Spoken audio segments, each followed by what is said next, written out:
여러분은 강자와 약자의 관계를 어떻게 보십니까? 역사적으로 보면 강자가 약자를 짓밟고 빼앗아 온 것이 사실입니다. 그것은 오늘날도 마찬가지죠.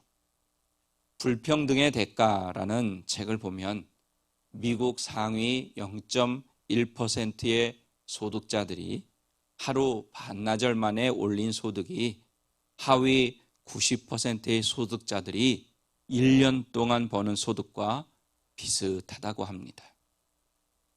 오늘날도 강자는 더 많이 가지게 되고 약자는 더 힘들게 사는 세상입니다. 하지만 강자라고 해서 다 약자를 짓밟고 빼앗는 것은 아니죠. 강자이지만 강자이기 때문에 또 약자를 돌보고 약자를 위해서 사는 그런 강한 사람들도 분명히 있습니다. 그러면 이 세상에서 가장 강한 분, 우리가 섬기는 하나님 아버지시죠. 전지전능하신 하나님 아버지, 그분이 가장 강하세요. 그러면 우리가 섬기는 그 가장 강한 분은 과연 약자에 대해서 어떤 태도를 가지고 계실까?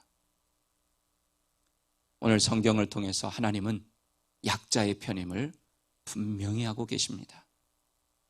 그래서 저는 오늘 본문 말씀에 의지해서 약자의 편이라는 제목으로 강자가 약자를 짓밟는 세상 가운데 살아가는 우리에게 어떻게 사는 것이 올바른 삶인지 우리에게 주시는 은혜를 나누고자 합니다. 성경에서 대표적인 약자로 나그네와 과부와 고아를 명시하고 있죠. 먼저 21절 말씀을 보면 이방 나그네를 압제하지 말고 학대하지 말라 이렇게 말씀합니다. 그러면서 하나님께서는 너희도 애굽 땅에 있을 때 나그네였다. 즉 이 말씀은 너희가 애굽 땅에서 종살이하면서 나그네로 대접받던 그 시절을 잊지 말고 나그네를 압제하지 말라, 학대하지 말라는 것입니다. 여기서 나그네란 그 당시 다른 부족이나 지역으로부터 흘러들어온 사람들을 말합니다. 그들은 자기 나라의 보호를 받지 못했고 또 자기들이 살고 있는 이스라엘의 보호도 받지 못하는 그런 사람들이었습니다. 오늘날로 말하면 우리 같은 이민자들, 또 난민들, 또 불법 체류자들, 이렇게 요즘은 서류 미비자라고 하죠. 어쨌든 이해가 되실 거라고 믿습니다. 이런 사람들을 가리킨다고 볼 수 있습니다. 그들은 생계를 위해서, 먹고 살기 위해서, 생존을 위해서 불리한 노동 조건을 감수해야 합니다. 이것은 오늘날도 마찬가지입니다. 우리가 우리의 조국인 대한민국을 봐도 그렇지 않습니까? 저도 미국에 사는 한국 사람이지만 한국 사람들이 참 안 좋다 하는 부분들이 이런 것 같아요. 분명히 한국 사람들도 어렵고 힘든 때가 있었습니다.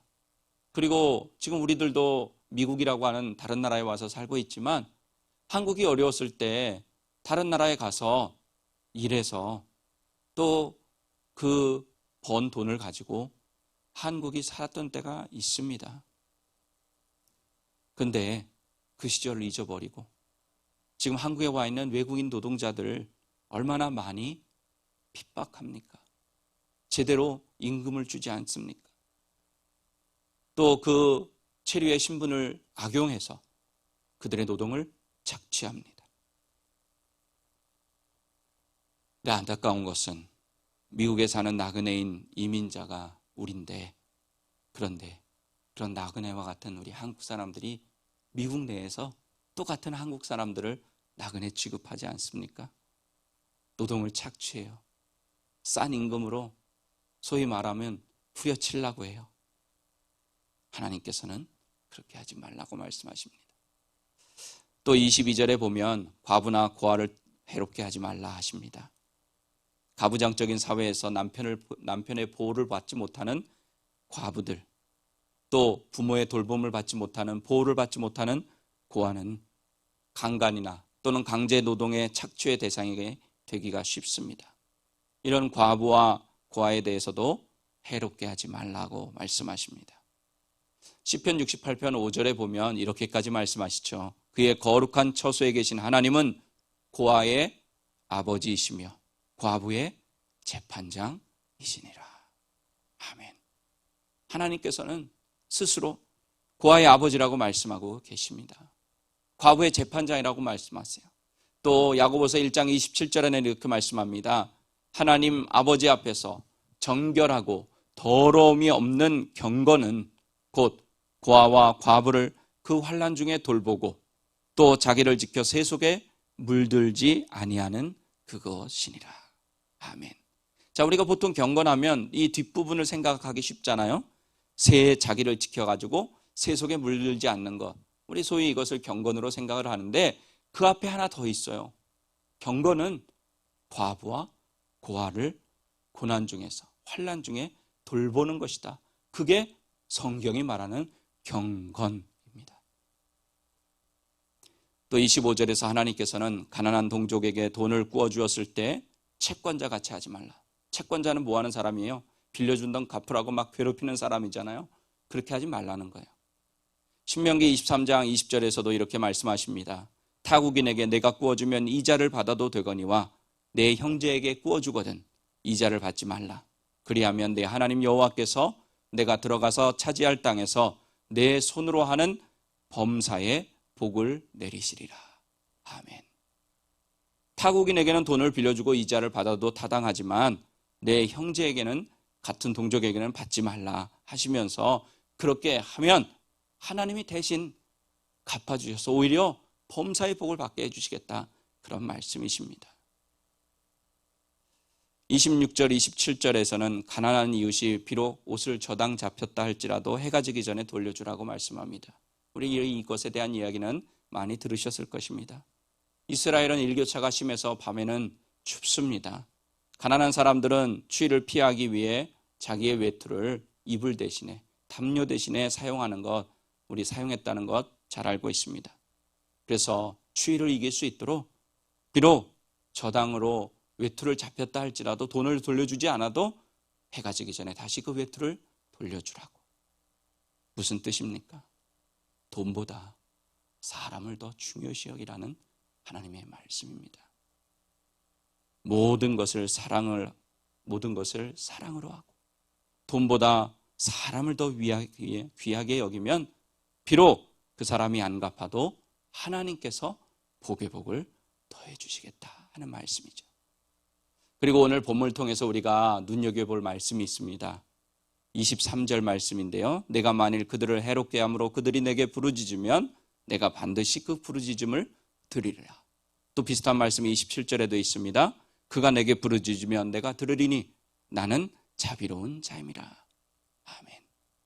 즉 하나님께서 약한 자, 나그네, 고아, 과부가 하나님 나 죽겠어요. 하나님 누가 나를 힘들게 해서 너무 어려워요.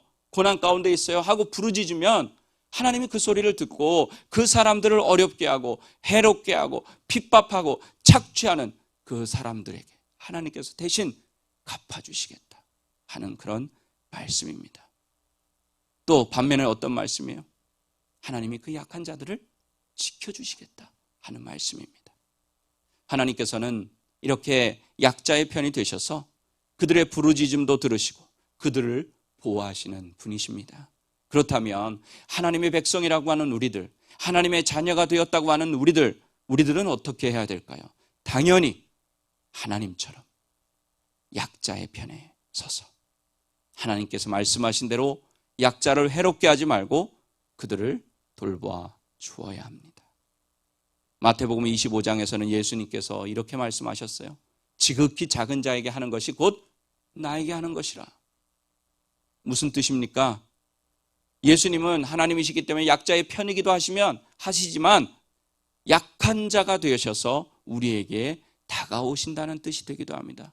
약한 자에게, 연약한 자에게 한 것이 나에게 한 것이기 때문에 약한 자에게 나에게 다가오면 예수님이 나에게 다가오시는구나, 그렇게 보라는 말씀입니다.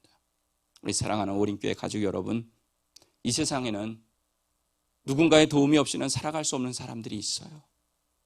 우리가 비록 아직 형편이 그런 사람들을 찾아가 다닐 형편은 되지 못한다 할지라도 또 그런 사람을 알게 되었을 때, 우리의 도움이 필요한 사람이 알게 되었을 때, 비록 우리도 어렵지만 우리가 도울 수 있는 형편이 되었을 때, 도울 수 있는 그런 기회가 주어졌을 때, 우리는 이 말씀을 생각하고 그들의 편이 되어서 우리의 형편에 따라 그들을 도와줄 수 있어야 할 줄로 믿습니다.